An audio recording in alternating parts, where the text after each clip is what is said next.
Praise the Lord. प्रभू येशूच्या नावाला मी धन्यवाद देऊया। आणि आज पुन्हा एकदा एक नवीन विषय घेऊन आज मी तुमच्या समोर आलेलो आहे बायबलमधून, की आज परमेश्वराचं वचन आज आम्ही बघणार आहोत की परमेश्वर आमच्याशी या वचनाच्याद्वारे काय बोलणार आहे। आणि प्रियांनो, जे लोक तुम्ही मला यूट्यूब बघत आहात या वचनामध्ये निश्चित या वचनाच्याद्वारे प्रभू येशू ख्रिस्त तुम्हाला खूप आशीर्वादित करणार आहे। लूका शुभवर्तमान याचा 12वा अध्याय आणि 16 ते 21 वचन याचा मला मी वाचणार आहोत। त्यांनी त्यास एक दाखला सांगितला, कोणा एका धनवान मनुष्याच्या जमिनीला फार पीक आले, तेव्हा त्याने आपल्या मनात असा विचार केला की मी काय करू, कारण माझे उत्पन्न साठवावयास मला जागा नाही। मग त्याने म्हटले, मी असे करीन, मी आपली कोठारे मोडून मोठी बांधीन आणि तेथे मी आपले धान्य व माल साठवीन।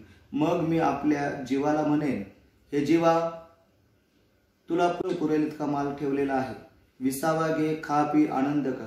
परंतु देवाने त्याला म्हटले, अरे मूर्खा, आज रात्री तुझा जीव मागितला जाईल, मग जे काही तू सिद्ध केले आहे ते कोणाचे होईल। Praise the Lord, hallelujah. प्रियांनो, आज आम्ही हे वचन तुम्ही ऐकलेलं आहे की या ठिकाणी आम्हाला पाहायला मिळते की एक मनुष्य आहे की ज्याच्या शेतीमध्ये ज्याच्या शेतीला खूप पीक आलेलं आहे। आणि तो की आता या ठिकाणी आम्हाला पाहायला मिळतं देवाच्या लोकांना की तुम्ही हे वचन अनेक वेळा ऐकलं असेल, अनेक वेळा वाचलं असेल। पाहायला मिळतं की बायबल आम्हाला इकडे काय सांगत आहे की तो व्यक्ती पुष्कळ त्याच्या शेतीला पीक आलेला आहे, खूप धनवान तो व्यक्ती आहे। आणि बायबल सांगते की तो आपल्या मनामध्ये म्हणत आहे की जीवा, खा पी, मौज मजा कर, पुष्कळ पुरल एवढा माल, एवढं धान्य, एवढा पैसा तुझ्यासाठी आता ठेवलेला आहे। पण तो वाणी झाली त्या ठिकाणी त्याला, परंतु देवाने त्याला म्हटले, अरे मूर्खा, आज रात्री तुझा जीव मागितला जाईल, तर हे कोणाचे होईल। Praise the Lord.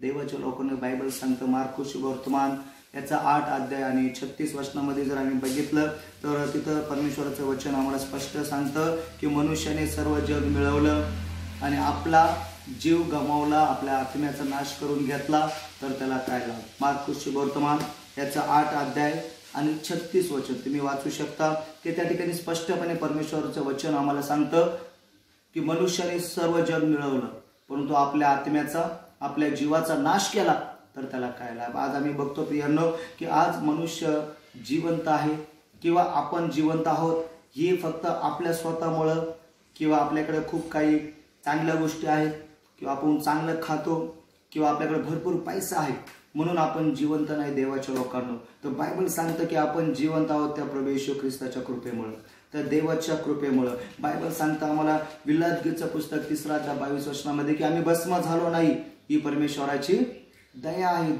देवाने आम्हाला भस्म होऊ दिलं नाही, देवाने आम्हाला मृत्यू येऊ दिला नाही। आमच्या जीवनामध्ये आज आम्ही जिवंत आहोत तर त्या देवाच्या कृपेमुळे आहोत। Praise the Lord. कुणीकडे बायबल सांगते की मनुष्याने सगळं जग मिळवलं, परंतु आपल्या आत्म्याचा, आपल्या जीवाचा नाश केला, तर त्याला काय लाभ। आज आम्ही बघतो की अनेक लोकांचा एकच विचार आहे या जगामध्ये, जो तो सगळं जग मिळवण्याच्या पाठीमागे आहे। कोणी घराच्या पाठीमागे, कोणी गाडी, तुम्ही किती चांगलं घर, किती चांगली गाडी घेतली, किती चांगल्या गोष्टी आपल्या जीवनामध्ये खरेदी केल्या, पण तो बायबल सांगते या सर्व गोष्टी आपल्यासाठी जर आम्ही विचार केला तर त्या आपल्या बरोबर जाणार नाही। तर वचन सांगतं सगळं जग मिळवलं पण आपल्या आत्म्याचा नाश केला तर काय लाभ। आज आम्ही आमच्या आत्म्याकडे लक्ष देणं गरजेचं आहे प्रियांनो। आज माणसाला गर्व आहे त्याच्या जीवनाचा, आज माणसाला गर्व आहे त्याच्या म्हणजे का राहणीमानाचा, त्याच्या लाईफस्टाईलचा, तो कसा राहतो याच्यावरती माणसाचं। आज अनेक लोकांच्या मनामध्ये एक विचार आहे की मी जिवंत आहे फक्त माझ्या स्वतःमुळे आहे, आणि आज लोक गर्वाने या गोष्टी बोलत असतात। Praise the Lord. कोणाला त्याच्या घराचा गर्व, कोणाला गाडीचा, कोणाला गळ्यातील सोन्याचा गर्व, पण तो बायबल सांगतं तुम्ही गर्व हा तुमच्यासाठी काहीच कामाचा नाही, कारण की तुमचं हे जीवन आहे हे देवाने दिलेलं जीवन आहे, आणि आज तुम्ही जिवंत आहात फक्त प्रभू येशूच्या कृपेमुळे जिवंत आहात। Praise the Lord. कारण की बायबल सांगतं तुम्ही देवाचे मंदिर आहात, तुमच्यामध्ये देवाचा आत्मा वास करतो। आज आमच्यामध्ये हे शरीर देवाच्या आत्म्यामुळे आहे, हे शरीर देवाने दिलेली देणगी आहे, आणि हा जो आम्ही जे आज या ठिकाणी उपस्थित आहोत, जे जिवंत आहोत, ती देवाची दया, ती देवाची कृपा आहे। काही झालं एक उदाहरण आज मी तुम्हाला सांगणार आहे की आम्ही बघतो की या ठिकाणी हा जो ग्लास आहे, आणि हा ग्लास आम्ही बाजारातून आणला, त्याची किंमत आज सध्या 25 रुपये आहे। किती आहे या ग्लासची किंमत?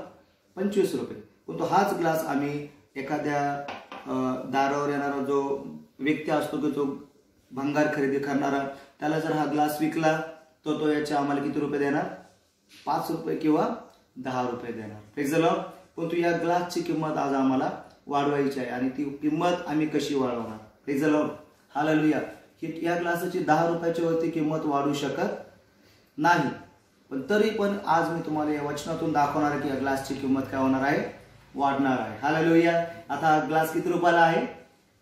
10 रुपयाला आहे. Praise the Lord. परंतु याच ग्लासामध्ये तुम्ही तुमच्या हातामधली 1 तोळ्याची अंगठी जर या ग्लासामध्ये ठेवली, सोन्याची अंगठी की ज्याची किंमत आहे 32,000 रुपयाची अंगठी तुमची जर आहे आणि ती अंगठी जर तुम्ही या ग्लासामध्ये ठेवली तर या ग्लासाची किंमत किती झाली आता? 32,000 रुपये. किती झाली? 32,000 रुपये. Praise the Lord. आता हा ग्लास तुम्ही 10 रुपयाला विकणार आहात का? नाही. आपण हा ग्लास 32,000 रुपयाचा झाला आता आपला. Praise the Lord. तसंच देवाच्या लोकांना तुमचं आणि माझं आहे. आपलं शरीर या ग्लासासारखं आहे. आपलं शरीर या ग्लासासारखं आहे. आपल्या शरीराला किंमत नाही. आपलं शरीर मातीने बनलेलं आहे. परंतु बायबल सांगते की आपली जशी या ग्लासामध्ये ते अंगठी ठेवल्यामुळे या ग्लासाला काय आली? किंमत आली. तशी तुमच्या आणि माझ्या शरीराला देवाच्या आत्म्यामुळे किंमत आली की जो मौल्यवान आत्मा आपल्यामध्ये आहे आणि ज्या आत्म्यामुळे आपण जिवंत आहोत याच्यामुळे आपल्याला काय आलेलं आहे? किंमत आलेली आहे. Praise the Lord. म्हणून आम्ही सतत देवाच्या लोकांनी देवाच्या पाठीमागे राहणं, देवाच्या बरोबर चालणं गरजेचं आहे. ज्याच्या बरोबर प्रभू येशू ख्रिस्त, ज्याच्या बरोबर आकाश आणि पृथ्वी निर्माण करता देव आहे, तो एक आशीर्वादित आहे कारण की देव त्याच्या बरोबर चालणारा देव आहे. Praise the Lord. आज आम्ही बघतो की जगत माणसाला, मी अगोदरच तुम्हाला बोललो की प्रत्येकाला वाटतं की मी माझ्या ताकदीने जिवंत आहे, मी माझ्या खाण्यापिण्याने जिवंत आहे, मी वॉकिंगला जातो, मी जिम करतो, मी हे करतो, माझ्याकडे एवढा पैसा, माझ्याकडे सगळं आहे म्हणून मी काय आहे? जिवंत आहे. पण तू बायबल सांगतं, मी अगोदर पण तुम्हाला बोललेलं आहे की तुम्ही आहात फक्त प्रभू येशूच्या कृपेमुळे.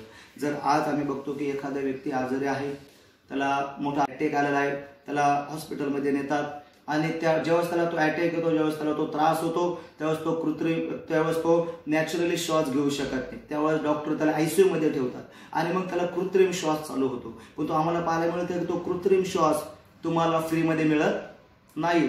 त्या श्वास घेण्यासाठी तुम्हाला त्या आयसीयूचं मॅक्झिमम 5,000 रुपये एका दिवसाचं भाडं भरावं लागतं.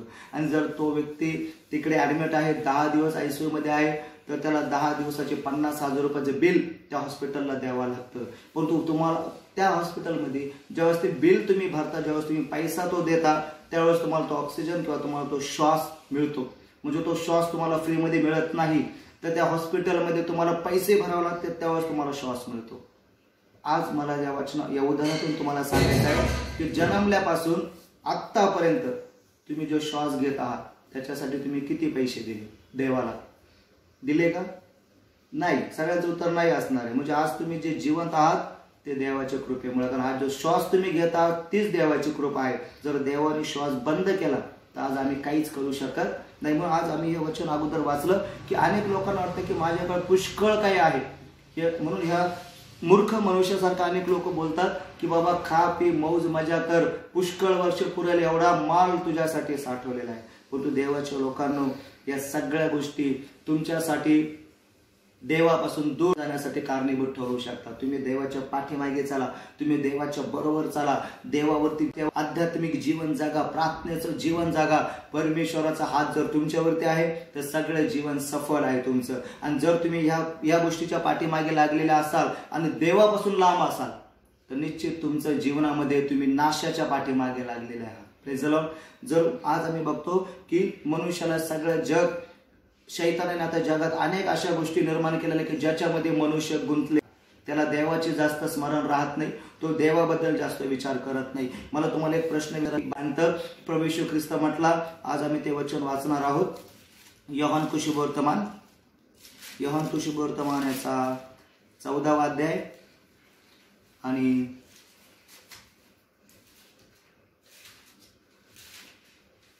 2रं वचन, 2-3 वचन यावेळी मी तुमच्यासाठी वाचणार आहे. माझ्या पित्याच्या घरात राहण्याच्या जागा पुष्कळ आहेत, नसत्या तर मी तुम्हाला तसे सांगितले असते. मी तुम्हासाठी जागा तयार करायला जातो आणि मी जाऊन तुम्हासाठी जागा तयार केली म्हणजे पुन्हा येऊन तुम्हाला आपल्या जवळ घेईन, यासाठी की जेथे मी आहे तेथे तुम्हीही असावे. या ठिकाणी आम्ही बायबल आम्हाला सांगतं प्रभू येशू ख्रिस्त म्हणतो की मी जातो आणि तुमच्यासाठी काय करतो, जागा तयार करतो, आणि मी जागा तयार झाली म्हणजे तुम्हाला पुन्हा घेण्यासाठी येणार आहे, कारण जेथे मी आहे तिकडे तुम्हीही असावं. आज देव आपल्यासाठी स्वर्गामध्ये एक घर, एक जागा तयार करत आहे, एक घर बांधत आहे. या घर बांधण्यावरून मी तुम्हाला सांगणार की ज्यावेळेस आपण या पृथ्वीवरती आपलं घर बांधतो त्यासाठी आपण किती धावपळ करतो. ज्यावेळेस घराचं काम चालू होतं, पायाचं काम चालू होतं, आम्ही तो पाया बांधल्यापासून सगळ्या घराचं काम करत असतो. Praise the Lord. मग आम्ही बघतो की घराच्या भिंती बांधण्याचं काम, पाया बांधण्याचं काम, आणि मग आम्ही ज्या लोकांना ते घर बांधायला दिलेलं आहे, ज्या कॉन्ट्रॅक्टरला ते घर दिलेलं असतं बांधायला, किंवा ज्या मिस्त्रीला आम्ही सांगतो की घर आम्हाला बांधून द्या, त्यावेळेस तो मिस्त्री आपण ते घराचं काम चालू असताना आपण त्या ठिकाणी 10 वेळा चक्रा मारतो की काम कसं चालू आहे. आम्ही बघतो सिमेंट संपलं, तो मिस्त्री आपल्याला फोन करतो की तुमच्या घरासाठी सिमेंट कमी पडलेलं आहे, आपण लगेच येतो, ते सिमेंट खरेदी करून देतो. ते म्हटले विटा कमी पडल्या, आपण लगेच विटा खरेदी करून देतो. ते म्हटले आता फरचीची गरज आहे, आपण फरची देतो. म्हणजे आपण हे जगातलं घर एकदम प्रकारे बनवण्याचा प्रयत्न करतो, कारण आपण या ठिकाणी राहत आहोत. मग आपल्याला घर बनवायचं आहे, सगळ्या गोष्टीकडे लक्ष देतो. असंच लक्ष तुम्ही देवाच्या घराकडे, म्हणजे जिथं स्वर्गामध्ये तुमच्यासाठी घर बांधलं जात आहे त्याकडे तुम्ही देता का? तुम्ही किती वेळा देवाला विचारलं की देवा स्वर्गातलं माझं घर कुठपर्यंत बनलेलं आहे? Praise the Lord. तुम्ही काय करत आहात त्यासाठी? कुठलं सिमेंट स्वर्गासाठी, स्वर्गातल्या घरासाठी तुम्हाला आध्यात्मिक सिमेंट, आध्यात्मिक विटा, आध्यात्मिक नाही का फरचीची गरज आहे तुम्हाला, तिथे पण की तुम्हाला तिकडे घर बांधायचं आणि ते तुम्ही इथून बांधायचं आहे. तुमच्या आध्यात्मिक जीवनावरती अवलंबून आहे तुमच्या स्वर्गातलं घर बांधणे. Praise the Lord. आज जगातलं घर बांधण्यासाठी एवढी धावपळ आम्ही करतो, पण मग स्वर्गातल्या घरासाठी आम्ही काय करत आहोत? आज मनुष्य फक्त एकच विचार करतो, हे जीवा, खा पी मौज मजा कर. आज मौज मजा करण्याचे दिवसात मौज मजामध्ये देवाच्या लोकांचं आयुष्य चाललेलं आहे. मौज मजा करण्यामध्ये अनेक लोक चाललेले आहेत. पण असं येणार आहे की ज्याच्यामध्ये बायबल सांगतं की लोक शुभ वर्तमानामध्ये दिलेलं आहे, आणि आम्ही वाचूया 21वा अध्याय, लोक शुभ वर्तमानाचा 21 अध्याय आणि 34 वचन. तुम्ही सांभाळा, नाहीतर कदाचित आदर्शीपणा, दारूबाजी व संसाराची चिंता यांनी तुमचे अंत्यकरण भारावून जाऊन तो दिवस तुम्हावर पाशाप्रमाणे अकस्मात येईल. देवाचा दिवस अकस्मात येणार आहे. म्हणून या जगामध्ये किंवा या जगातल्या लोकांमध्ये किंवा जगातल्या गोष्टींमध्ये जर आम्ही फसलेलो आहोत तर अकस्मात प्रभू येशूचा दिवस येईल, आणि त्यावेळेस आम्हाला पर्याय, एक्सक्यूज काहीच राहणार नाही की बाबा मी काय करावं. आज आपण देवासमोर जाण्यासाठी बायबल सांगतं की, म्हणून मी अगोदर तुम्हाला वाचून दाखवलं, या श्रीमंत मूर्ख मनुष्यासारखे विचार आपले नको की बाबा आता खा पे मौज मजा करा. आत्ताचा समय मौज मजा किंवा फक्त जगातल्या गोष्टींमध्ये फिरण्याचा नाही, तर आजचा समय आहे स्वतःला तयार करण्याचा. Praise the Lord. म्हणून मी अगोदर पण तुम्हाला एक वचन वाचवलं, दाखवलं की मनुष्याने सगळं जग मिळवलं पण आपल्या जीवाचा नाश केला तर त्याला काय लागतं? तुम्ही सगळं मिळवलं पण तुमचा जीव तुम्ही गमावला, तुमचा आत्मा तुम्ही गमावला तर तुम्हाला काहीच फायदा नाही. आज संधी आहे तुमच्यासाठी या वचनाच्या द्वारे की तुम्ही देवाच्या किती जवळ आहात, तुम्ही देवावरती किती प्रेम करता, तुम्ही किती वेळा चर्चमध्ये जाता, तुम्ही किती वेळा बायबल वाचता, तुम्ही किती वेळा प्रार्थना करता, याकडे तुम्हाला लक्ष द्यायचं आहे.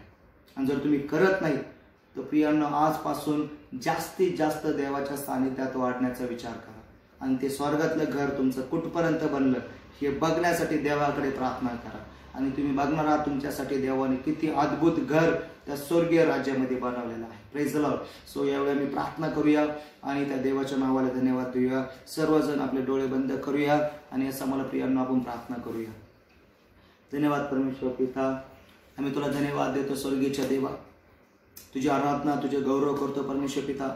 आजचं वचन आम्ही थोडक्यामध्ये बघितलेलं आहे की मनुष्याने जगातलं सगळं कमावलं पण आपला नाश करून घेतला तर त्याला काहीच लाभ नाही. प्रभू आज आम्ही या वचनाच्या द्वारे प्रभू मी प्रार्थना करते, जे लोक मला बघत आहेत त्यांचं आध्यात्मिक जीवन वाढण्यासाठी, त्यांचे आत्मिक जीवन वाढण्यासाठी मी तुझ्याकडे प्रार्थना करत आहे.